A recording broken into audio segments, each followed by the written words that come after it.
Et bonjour, c'est Camille en direct de la fermette. Aujourd'hui nous allons parler du sevrage des lapros. Alors là on est sur une jeune lapine que j'ai décidé de garder, qui a 1 mois et 6 jours. Voilà, bon je l'ai choisi parce que j'aime bien le coloris, hein. Là je l'ai rentré pour faire la vidéo parce que c'est la tempête dehors, donc bon, je me suis dit on sera mieux dedans, hein, le temps de la vidéo et après elle retournera avec sa mère parce qu'elle prend encore la tétée. Bon j'aime bien le coloris parce qu'elle a les yeux assez gris clair, enfin elle est jolie quand même. C'est une jeune lapine issue d'hybridation entre du géant papillon et du lapin fermier. Voilà, bon, je vais la garder pour de la reproduction. Donc le but, ça va être pour couper la consanguinité, de la faire s'accoupler avec mon nouveau mâle géant papillon qui vient d'un autre élevage. Voilà. Parce que là, cette femelle, elle est issue de... Enfin, pour la... Elle est issue d'une fille que j'avais gardée de l'Agartha, en fait. Ma première femelle. Donc du coup, j'ai l'Agartha qui m'a fait une femelle que j'avais choisi de garder, noirette à la patte blanche en l'occurrence, qui m'a fait cette petite. Donc du coup, pour couper la consanguinité, noirette, je l'ai fait s'accoupler avec son père, parce que bon, j'avais pas d'autre mâle en attendant, mais j'ai sauté une génération, je fais pas s'accoupler avec un frère direct. C'est très mauvais de faire avec un frère direct, hein. Voilà. Après, avec le père, vous pouvez le faire, mais bon, si vous pouvez éviter, c'est sûr que c'est mieux, mais je l'ai fait en dépannage, j'ai gardé que 2 filles de mon couple. Et du coup, cette petite qui est issue de la fille de l'Agartha, cette jeune femelle là, ici présente, je vais la faire s'accoupler plus tard avec un mâle géant papillon que j'ai rentré d'un autre élevage. Voilà, ce sera toujours pour de l'hybridation, pour faire de la viande de consommation.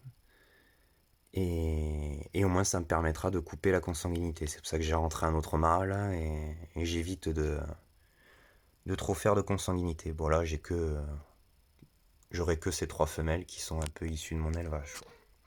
Après j'ai rentré que des femelles d'autres élevages.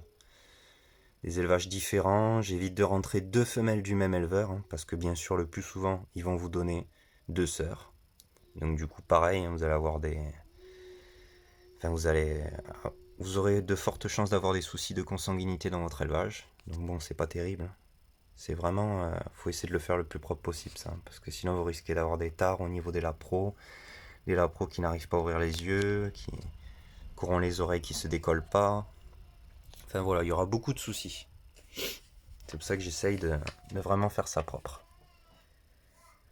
Alors pour le sevrage des lapros, moi il faut savoir que ces lapros là, issus d'hybridation entre du fermier et du lapin géant papillon, ils sont très rapidement sevrés, entre 4 à 5 semaines. Voilà. Ce qui est assez rapide. Normalement, pour un sevrage, il faut compter minimum 2 mois. 2 mois, 2 mois et demi, ça dépend des races. Moi, au bout de 4-5 semaines, 5 semaines grand max, ils sont déjà sevrés. Ils ont une évolution très rapide. Bon, après, je pense que c'est beaucoup dû à l'alimentation.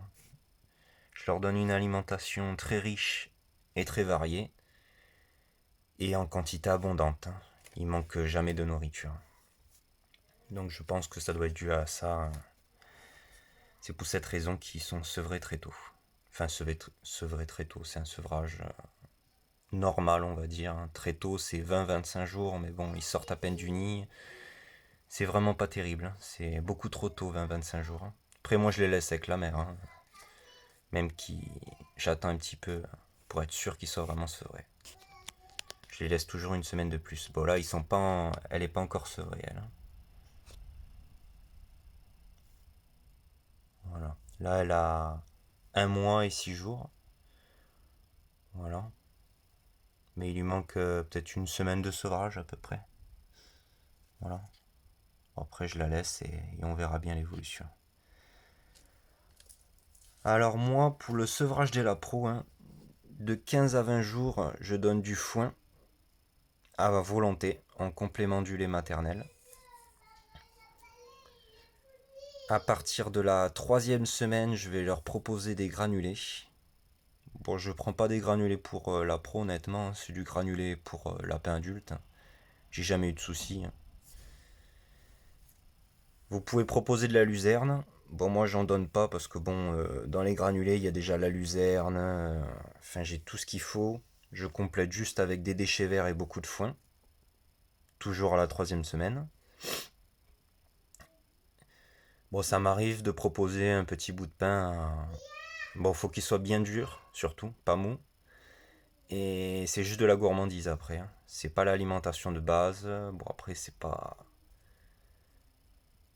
On va dire que c'est pas terrible pour leur alimentation, hein. Le pain, bon, c'est comme pour les poules, hein, on en donne, mais c'est pas nutritif. C'est surtout de la gourmandise. Je leur donne un petit bout comme ça. Voilà, parce que si vous en donnez trop, après, vous pouvez les faire mourir, hein. Surtout les lapros, c'est un tout petit bout pour de la gourmandise. Encore, quand c'est les grosses lapines, des fois, je me permets d'en mettre 2 petits pains de manière. Ça pose pas de soucis parce que bon, les lapines, elles sont à 6 kilos, c'est insignifiant, hein. C'est toujours pareil, c'est par rapport au poids, hein. À la pro, vous donnez un petit pain, il vaut mieux en donner un seul pour toute une portée et une lapine, c'est largement suffisant. C'est juste de la gourmandise. Alors après, entre 6 à 7 semaines, je donne des granulés, toujours, hein. Bon, vous pouvez proposer de la luzerne, toujours des déchets verts, hein. Des déchets verts et des légumes. Voilà. Et entre 6 à 8 semaines, quoi. Et après, à partir entre 2 à 3 mois, bon, les lapros, ils vont commencer à quitter leur mère et à manger de tout. Bon, ça, c'est pour une évolution, l'évolution qu'on va retrouver le plus. Moi, c'est vrai qu'ils sont sevrés un peu plus tôt. Comme je vous le disais, à 4-5 semaines, ils sont déjà sevrés. Mais bon, ils ont une nourriture abondante et je pense que c'est ça la raison, ils évoluent beaucoup plus vite. Là, on est quand même sur un lapro là, qui est déjà à 560 grammes, hein, au bout d'un mois, hein, 1 mois et 6 jours exactement. Donc bon, c'est quand même une belle évolution, je trouve. Et après, entre 6 à 8 mois, je diminue les granulés, hein, personnellement, hein. Je le donne qu'en complément, hein, si j'en passe pas une quantité incroyable, hein. Et je donne énormément de foin à volonté et des déchets verts. Voilà, c'est beaucoup de tout ce que je nettoie de mon jardin, tout ce qui est déchets verts. Bon, c'est super pratique pour le recyclage. Et après, je récupère la matière organique pour faire du compost, à y être. Et voilà, bon, le foin, toujours à volonté, hein. Bon, après, il faut faire attention. Le sevrage, bon, c'est une période très importante, bon, pour la mère, mais aussi pour les lapros. Parce que c'est une période de transition entre le lait maternel et la nourriture que vous allez leur donner. Tout ce qui est granulé, foin, déchets verts. Il va falloir y aller progressivement. C'est pour ça que je vous ai dit les étapes à suivre au fur et à mesure. Il ne faut pas vouloir sauter les étapes, hein. Il faut y aller tranquillement. Et surtout bien leur laisser dans les déchets verts un peu de bois rongé. Toujours, hein, du bois de fruitier si vous avez, ils adorent ça, hein. Tout ce qui est très fibreux comme le phormium, la cordyline, bon vous avez les cannas aussi, tout ça c'est... Enfin ils adorent les ronger. C'est très riche en fibres.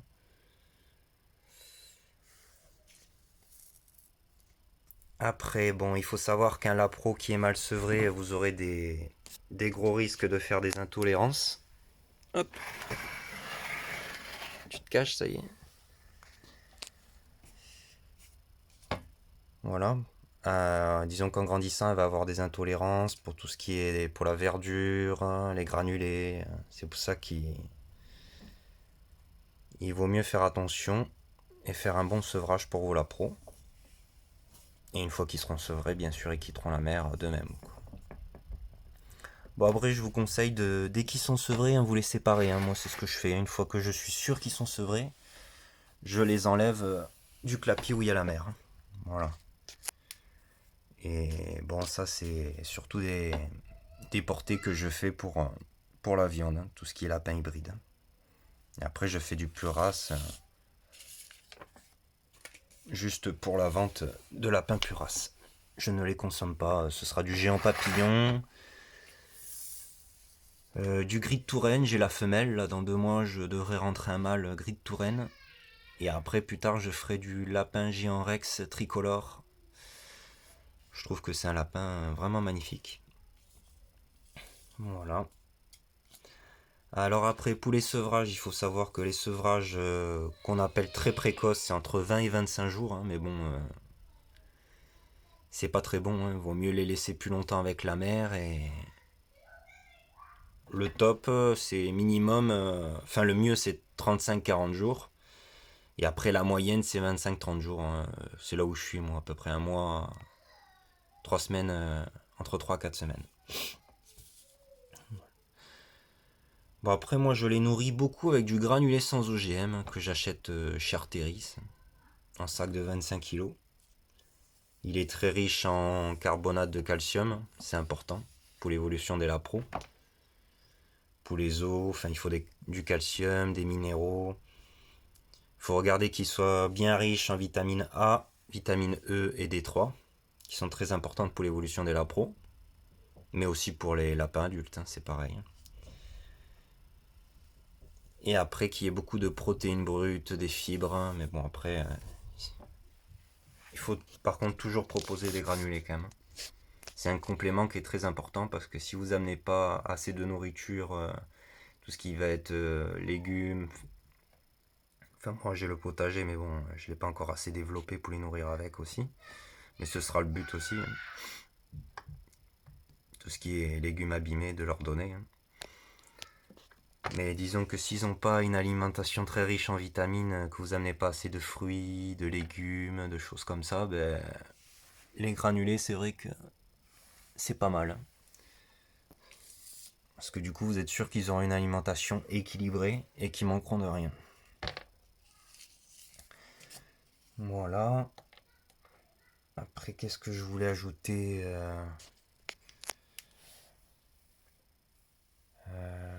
Je pense que j'ai à peu près fait le tour. Voilà, j'en ai une... je dois tourner à une cinquantaine de la pro. J'ai pas compté la portée de Grisette encore. Qui est ma lapine grise de gris de Touraine. Que pour le moment, j'ai fait accoupler avec du fermier hybride. Vu que j'ai pas encore de mâle pure race. Mais après, elle me fera que des portées pures. Pour conserver la race gris de Touraine que j'aime beaucoup. C'est des lapins très très dociles, ils sont adorables. Et du coup, je dois tourner à une cinquantaine de la pro à peu près que j'ai, hein. Donc ils sont exclusivement pour faire de la viande. Voilà. Après, qu'est-ce que je voulais ajouter sur la cinquantaine de la pro, j'en ai perdu 3. 3 3 la pro qui étaient en cours de sevrage. Bon, peut-être que la mère ne les a pas sevrés assez longtemps. Enfin, peut-être qu'elle s'est arrêtée de s'occuper d'une partie de la portée, je sais pas. Hein. Ben, c'est la portée de la lapine que j'ai juste là d'ailleurs, qui elle a survécu avec son autre sœur. Donc sur les 5, il m'en reste que 2. Hein. Bon, après, c'est des choses qui arrivent. Hein. C'est pas général, donc rien d'inquiétant. Hein. Après, c'est vrai que j'avais perdu quelques lapros de l'Agartha aussi, mais bon, elle c'était normal, elle m'avait fait 13 lapros. Et comme elle a que 9 mamelles, ben, du coup, il me reste plus que 8 petits. Donc j'en ai perdu 4. Hein. Quelques jours après la naissance. Hein. Bon, ce qui est normal, elle peut pas tous les nourrir. J'aurais pu prendre les lapros, essayer de les mettre à une autre femelle, mais bon, personnellement, j'aime pas trop prendre le risque sur ça, parce que bon, il y a quand même l'odeur de la lapine.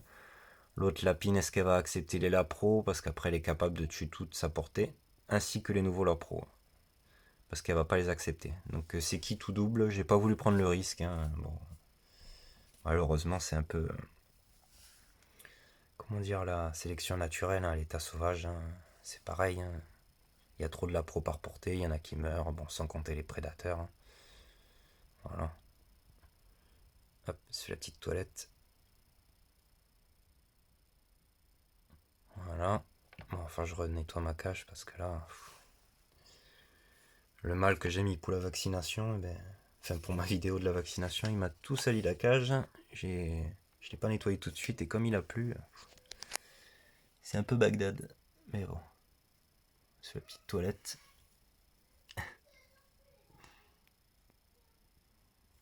Voilà, voilà. Moi, je pense que j'ai fait le tour. Si jamais vous avez des questions, n'hésitez pas. Je reste là pour répondre. Après, je pense que c'est bien de. Enfin, moi, ma philosophie, c'est d'avoir une alimentation la plus propre possible. Donc, du coup, je donne exclusivement les déchets verts de mon jardin. Donc, du coup, je ne traite pas. Parce que bon, j'ai beaucoup d'oiseaux sauvages, des hérissons, toute une biodiversité. Je suis plutôt dans la philosophie de la permaculture que dans les traitements intensifs. Du coup, je sais ce que je mange. La viande, elle est quasiment bio, on va dire, en quelque sorte.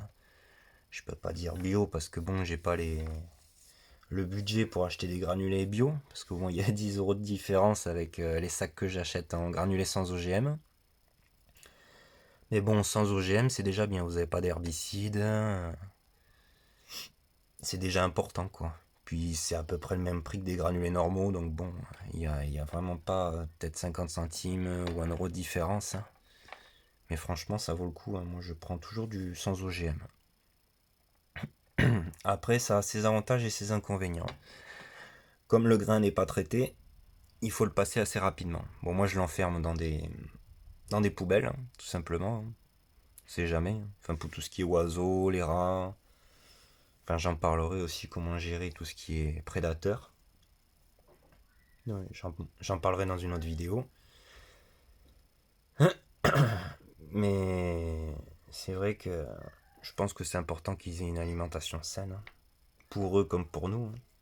Bon, même si c'est pour l'alimentation, ça n'empêche pas de bien s'en occuper. C'est pas pour ça qu'ils sont maltraités. Le but, c'est quand même le bien-être animal. Je les lâche à tour de rôle, même si je suis sur une petite surface. Ce que je voulais ajouter. Oui, du coup, comme il est sans OGM, mon granulé, il faut le passer assez rapidement. Donc, du coup, faut pas le garder 3-4 mois, quoi. Mais bon, après, les lapins, ça va assez vite. Je sais ce que je passe à peu près. Donc, le magasin n'est pas loin. Ça sert à rien de stocker pour stocker. Je suis pas dans cette optique-là. Et, et ce qui est bien, c'est que du coup, qu'est-ce que je voulais ajouter? Ah oui, le principal inconvénient du coup, c'est que comme il n'est pas traité, à surveiller tout ce qui est charançon, qui est l'un des grands prédateurs des grains, que ce soit les poules ou les lapins, enfin tout ce qui est grain de toute façon. Mais j'en parlerai dans une autre vidéo parce que bon, je connais assez bien le charançon. J'en parle par expérience et de par ma vie professionnelle. Mais oui, c'est pour ça. Comme il n'est pas traité, le souci c'est qu'il faut le passer rapidement. Mais bon, moi j'ai pas de souci. En gros, en 1 mois et demi, je sais ce que je passe, donc bon, je stocke pas pour stocker et ça part assez rapidement. Donc j'ai pas de souci avec le charançon, ni avec le papillon, parce qu'il y a le papillon aussi. Mais bon, j'en parlerai dans une autre vidéo. Comment bien stocker son grain, comment lutter contre tous ces ravageurs du grain. Parce que bon, il n'y a pas que le rat. Souvent on pense le rat, mais bon, il n'y a pas que lui. Les charançons, ils font des gros dégâts sur les grains. Voilà, bon après ils sont souvent dans les hangars de stockage parce qu'il fait chaud, il y a des grandes quantités de grains. Donc il y en a énormément. C'est des petits coléoptères si vous voulez qui font 2 à 3 mm. Mais une fois que vous l'avez dans le grain, le problème c'est qu'il va manger. Il va pas forcément manger le grain entièrement, mais il va prendre tout ce qui est le plus nutritif dans le grain. Donc du coup le souci c'est que vos animaux vous les nourrissez avec du grain qui leur apporte aucun élément nutritif. Donc voilà. Mais bon après le charançon, j'ai trouvé une technique assez naturelle, rapide et efficace pour le gérer, que je vous présenterai dans une vidéo. Voilà, que vous pouvez gérer ces parasites assez facilement. Tout comme le pou rouge, j'en parlerai aussi. C'est vrai que c'est quelque chose aussi, ces peaux rouges, mais bon, c'est assez simple à gérer et je dirais assez peu coûteux avec la technique que j'ai trouvée. Mais c'est vrai que depuis que je fais l'élevage, j'ai plusieurs petites astuces comme ça pour gérer les parasites. Parce que bon, c'est vrai que ça a une grande importance dans votre élevage, surtout tout ce qui est peau rouge, parce que bon, j'ai pas de soucis poules et lapins avec les peaux rouges, mais bon, les poules, il y a les peaux rouges. Voilà. Bon, ben merci pour ceux qui me suivent, hein, et si vous avez des questions, n'hésitez pas, hein, à partager, vous abonner et à liker si mon contenu vous plaît, et surtout à partager vos expériences. Si on peut partager entre éleveurs, c'est toujours intéressant. Allez, merci, bonne journée.